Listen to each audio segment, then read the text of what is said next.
तर नमस्कार मित्रांनो. तर सगळ्यांना प्रश्न आहे आता. सगळ्यांना तर बोरवेल घ्यायचा, पॉईंट घ्यायचा आहे, परंतु कोणत्या झाडापाशी कसं पाणी असते मित्रांनो? कसं आहे माहिती का का आता जुन्या पोरांनी काही नियम आहेत किंवा काही झाड आहेत असे किंवा काही खूण आहेत अशा, त्या झाडापाशी पाणी असते असं पहिलं सांगत आलेली आणि पाणी 100% असतेच बरं का. परंतु ते झाड केव्हाचं आहे, कधीचं आहे आणि त्या झाडाचं वय काय आहे, त्याला किती वर्ष झालं त्या झाडाला तिथं उगवून किंवा त्या ठिकाणी आहे झाड, त्या झाडाला किती वर्ष झाले हे पण माहिती पाहिजे. तरच तुम्हाला पाणीसाठा पोहोचेल किंवा तिथं सापडेल थोडाफार का होईना पण, असं सांगत आलेले आहेत. तर ह्या व्हिडिओमध्ये तेच सांगणार आहे मी की तुम्ही कसं बघायचं.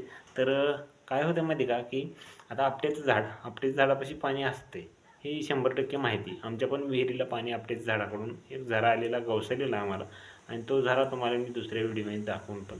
ते सध्या उगं थोडा थोडा चालतो आहे, कारण आता ती झाडं झरीवरली सगळी संपत आलेली आहेत.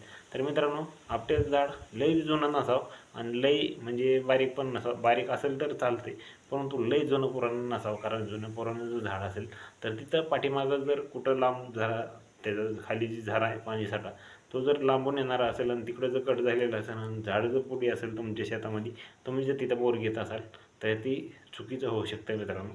सांगण्याचा मुद्दा एवढाच की तुम्ही झाड किती वयाचं आहे हे बघा.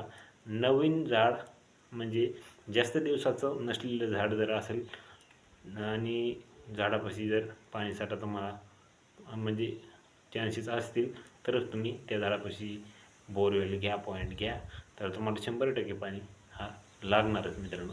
तर आजच्या व्हिडिओमध्ये एवढंच. पुन्हा भेटू दुसऱ्या व्हिडिओमध्ये दुसऱ्या माहितीसोबत. तोपर्यंत रामकृष्ण हरी. आणि बोर घेता वेळेस पाणी नक्कीच दाखवा त्या झाडापाशी नेऊन. भेटू दुसऱ्या व्हिडिओमध्ये. रामकृष्ण.